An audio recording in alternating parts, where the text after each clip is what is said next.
YouTube, this is the Dbtgamer show, episode 120. Today I'm going to review a very good Final Fantasy game, Final Fantasy IV for the Nintendo DS.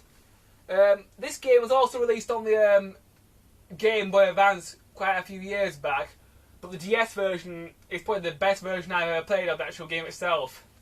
So, let's start this review.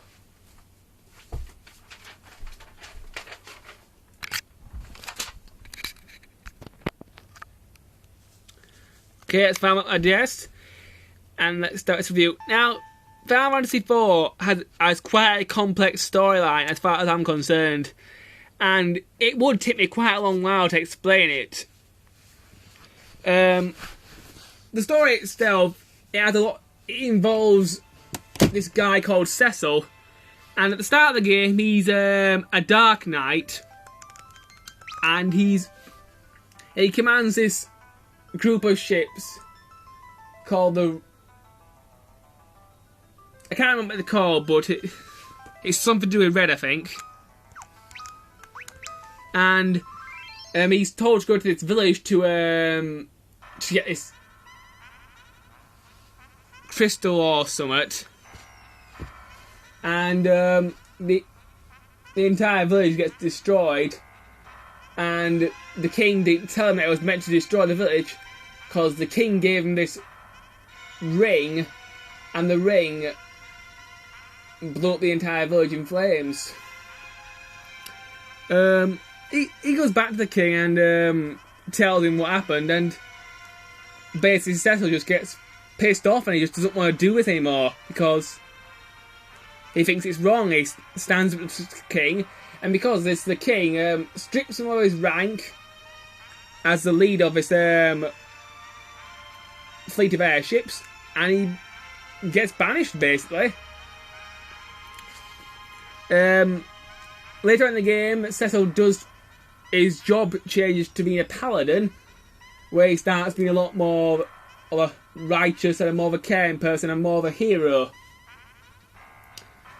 Also throughout the game, you learn that the king is possessed by this evil force, so he isn't doing what he's doing under his own will. Someone's possessed him. So eventually you find this creature that's possessed him, and you kill him, and the kingdom goes back to the way it was. That's basically all I could remember from the story. The story is very good, and the cutscenes are fantastic in this game. Really, they are a piece of genius. They're all full motion video. There's even voice acting. Voice acting in a DS game. Wow. Just wow.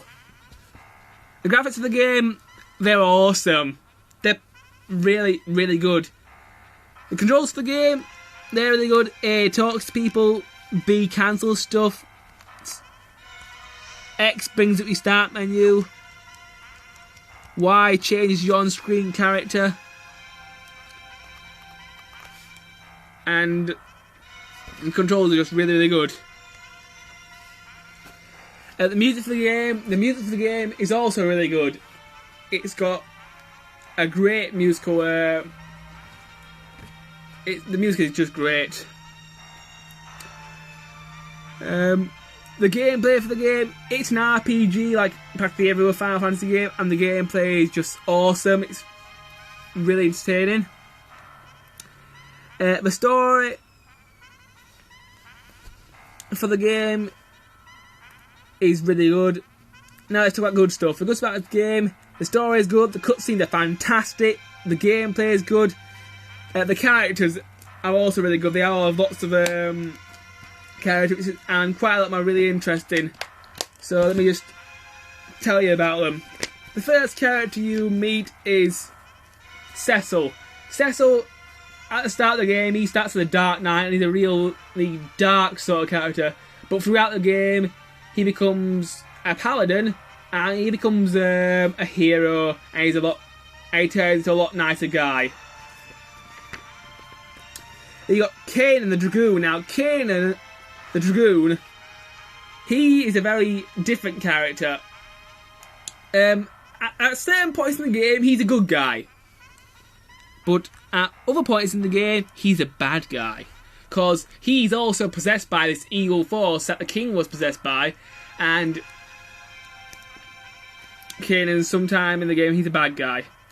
Towards the end of the game, he does turn to be a good guy for good. And he helps you out quite a bit.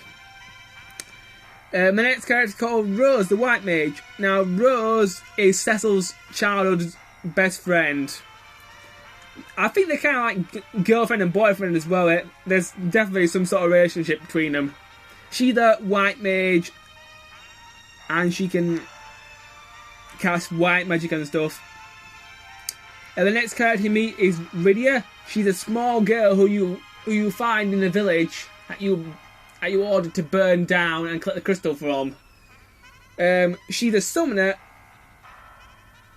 She's also she's a summoner, and she's also got white magic and black magic abilities. Now, you get her for quite a while in the game, but after your boat gets attacked by a giant sea serpent called Leviathan, she leaves your party for a while and you think she's dead. Eventually you do find her again, and she's advanced her abilities. She's basically forgotten how to use black magic, and now she can use all these really strong summons. She could use pretty strong summons before, but the ones that you get when she's advanced her magic are even better. The next character in the game is a guy called Edward. He's a broad. He isn't really one of my most favourite characters in the entire game. His weapon is a guitar.